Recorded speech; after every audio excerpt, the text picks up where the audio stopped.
Hello friends, welcome to the channel. आज का topic है क्रॉनिक कॉलेसिस्टाइटिस, जो कि गॉल ब्लैडर का टॉपिक है। हमने इससे पहले अक्यूट कॉलेसिस्टाइटिस कवर किया था, तो उसी का नेक्स्ट टॉपिक है क्रॉनिक कॉलेसिस्टाइटिस।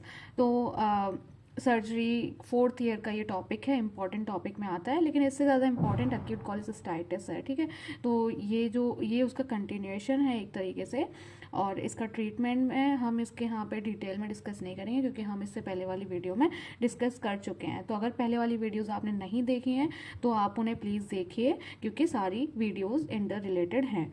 और वीडियो शुरू करने से पहले आपसे एक छोटी सी रिक्वेस्ट है कि अगर आपको हमारी वीडियोस समझ में आती हैं और हेल्पफुल लगती हैं, तो आप हमारे चैनल को सब्सक्राइब कीजिए और हमारी वीडियोस को लाइक कीजिए और शेयर कीजिए, जिससे कि ये और लोगों के पास भी पहुंचे और उनके लिए भी हेल्पफुल हो।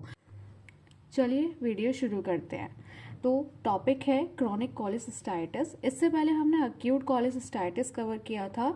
तो अक्यूट में क्या है कि वो ड्यूरेशन कम ड्यूरेशन के लिए होता है, और क्रॉनिक क्या है कि वो ज़्यादा ड्यूरेशन के लिए होता है।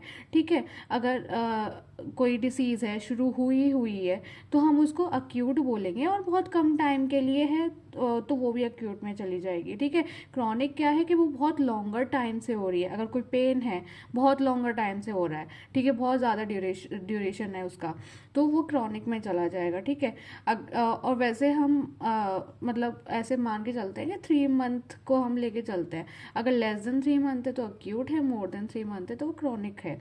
ठीक है, तो क्रॉनिक कॉलेसिस्टाइटिस में क्या है कि इन्फ्लेमेशन हो रखा है गॉल ब्लैडर का बहुत ही लंबे टाइम से। तो इसमें ये रिकरेंट अटैक ऑफ कॉलेसिस्टाइटिस वही है कि कॉलेसिस्टाइटिस मतलब गॉल ब्लैडर का इन्फ्लेमेशन बार बार हो रहा है, मतलब सर्जरी हो गई है तब भी कुछ ना कुछ उसमें हो रहा है, तो उसकी वजह से जो गॉल ब्लैडर है वो इन्फ्लेम्ड होने लग रहा है। तो इससे क्या होता है, जो गॉल ब्लैडर है वो फाइब्रोज्ड हो जाता है, बार बार इन्फेक्शन होगा, बार बार इन्फ्लेमेशन होगा, वो सही ही नहीं हो रहा है, तो क्या होगा, गॉल ब्लैडर नॉन फंक्शनेबल हो जाएगा, है ना। तो फाइब्रोज्ड हो रहा है, फाइब्रोसिस की वजह से वो फंक्शन नहीं कर पा रहा है, और जो वो कॉन्ट्रैक्ट हो गया है और श्रंक हो गया है, इस जिसकी वजह से जो गॉल ब्लैडर है वो छोटा हो गया है। ठीक है, और उसकी वजह से ये इम्पैल्पेबल है। जब भाई कोई चीज़ फाइब्रोज्ड है तो वो पैल्पेट ही नहीं होगी, है ना।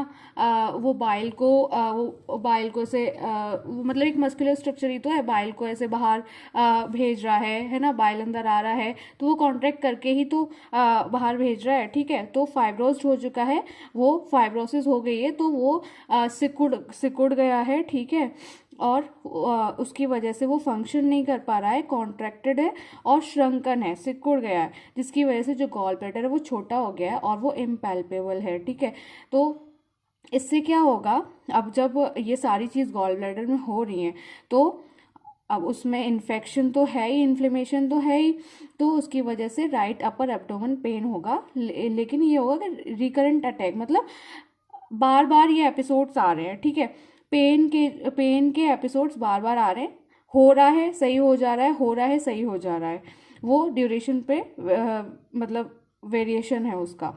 अब पेन हो रहा है, राइट अपर एब्डोमिनल पेन, जो पेन है वो किसकी वजह से हो रहा है, मतलब एक ये भी वजह हो सकती है कि स्टोन जो है वो सिस्टिक डक्ट को ऑब्स्ट्रक्ट कर रहा है, सिस्टिक डक्ट में अटक गया है, जिसकी वजह से क्या है कि जो गॉल ब्लैडर है वहाँ मतलब गॉल ब्लैडर की जो वॉल है वहाँ पे टेंशन क्रिएट हो रहा है लगातार, मतलब वहाँ पे खिंचाव हो रहा है। ठीक है, तो अब इसका क्लिनिकल फीचर मतलब बेसिकली यहाँ पे क्या हो रहा है कि इन्फ्लेमेशन बार बार हो रहा है, बार बार हो रहा है, जिसकी वजह से जो गॉल ब्लैडर है, अब कोई भी चीज़, कोई भी बीमारी बार बार उसको हो रही है, तो भाई वो फंक्शन नहीं करेगा, फाइब्रोसिस हो जाएगी तो गॉल ब्लैडर छोटा हो जाएगा तो वो पैल्पेट नहीं होगा।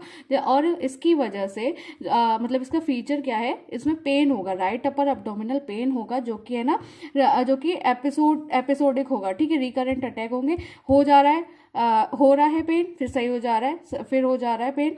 ठीक है, ये पेन किसकी वजह से हो रहा है, क्योंकि शायद वहाँ पे सिस्टिक डक्ट में स्टोन है जो कि ऑब्स्ट्रक्ट कर रहा है सिस्टिक डक्ट को, और जिसकी वजह और स्टोन है तो भाई एक स्टोन हैवी तो होता है, तो वहाँ पे वो एक टेंशन क्रिएट करेगा, ठीक है। अब आते हैं क्लिनिकल फीचर्स पे। क्लिनिकल फीचर में क्या है, पेन होगा जो कि राइट अपर एब्डोमेन या फिर एपिगैस्ट्रियम पेन है, ठीक है। एपिगैस्ट्रियम मतलब जो 9 क्वाड्रेंट होते हैं, तो यहाँ पे ये एपिगैस्ट्रियम है ना। और जो वो पेन है वो 1 से 1.5 घंटे तक रहता है, बढ़ता चला जाता है, प्रोग्रेसिव होता है। पेन है वो रेडिएटिंग है, और ये रेडिएट कहाँ पे करता है, राइट अपर बैक या फिर बिटवीन 2 स्कैपुला, स्कैपुला के बीच में या फिर राइट अपर बैक में ये पेन रेडिएट करता है। पेन एपिसोडिक है, मतलब एपिसोड्स में होगा। और जो मतलब मान लीजिए पेन हुआ और पेन सही हो गया, फिर पेन हुआ, तो यहाँ पे बीच में मतलब तो एक एपिसोड के टाइम पे वो पेशेंट वहाँ पे अच्छा फील करेगा, मतलब उसे कोई शिकायत नहीं होगी, ठीक है। इन्वेस्टिगेशन क्या है, अल्ट्रासाउंड और ओरल कोलेसिस्टोग्राम। अल्ट्रासाउंड में हमें गॉल ब्लैडर क्या दिखेगा, स्मॉल दिखेगा और कॉन्ट्रैक्टेड दिखेगा। कोलेसिस्टोग्राम हम इसलिए करते हैं कि हम उससे गॉल ब्लैडर की फंक्शनिंग हम जान सकें। अब आते हैं ट्रीटमेंट पे। ट्रीटमेंट हम करते हैं कोलेसिस्टेक्टमी। तो कोलेसिस्टेक्टमी डिटेल में लास्ट वीडियो में है, आप उधर जाके देख सकते हैं। और यहाँ पे अगर लॉन्ग क्वेश्चन में आता है या फिर शॉर्ट क्वेश्चन में आता है तो थोड़ा बहुत आपको कोलेसिस्टेक्टमी के बारे में लिखना पड़ेगा। चलिए, ये हुआ क्रॉनिक कोलेसिस्टाइटिस। नेक्स्ट वीडियो है आपकी म्यूकोसील और एम्पाइमा पे। Thank you.